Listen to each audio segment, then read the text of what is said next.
Wer will zur Bundeswehr? Bis 2011 gab es in Deutschland die Wehrpflicht.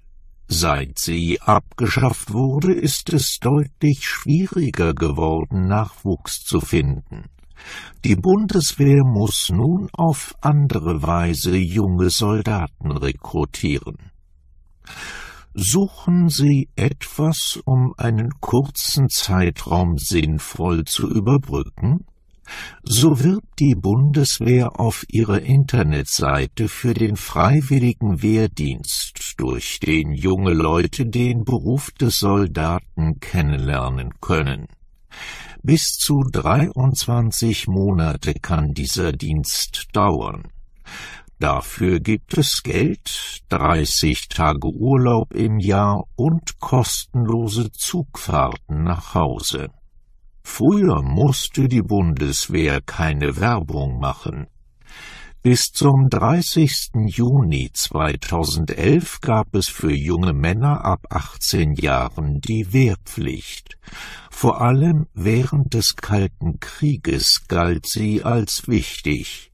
Doch nach dessen Ende verlor der Wehrdienst an Bedeutung. 2010 wurden nur noch knapp 17% der jungen Männer eines Jahrgangs eingezogen. Die Bundeswehr wurde kleiner. Am 1. Juli 2011 wurde die Wehrpflicht abgeschafft. Kritiker beklagen auch heute noch, dass dies zu schnell ging. Man hatte zu wenig darüber nachgedacht, wie man in Zukunft Soldaten bekommen soll, so die Kritik. Die Bundeswehr muss heute neue Wege finden, um junge Leute zur Armee zu holen. Sie versucht deshalb, sich als attraktiver Arbeitgeber zu präsentieren. Mit Karrierecentern, Werbekampagnen und besseren Arbeitsbedingungen. Für den freiwilligen Wehrdienst gibt es laut Verteidigungsministerium genug Bewerber. Allerdings verlassen viele die Bundeswehr vorzeitig. Das liegt zum Beispiel daran, dass es zu wenig attraktive Dienstposten gibt.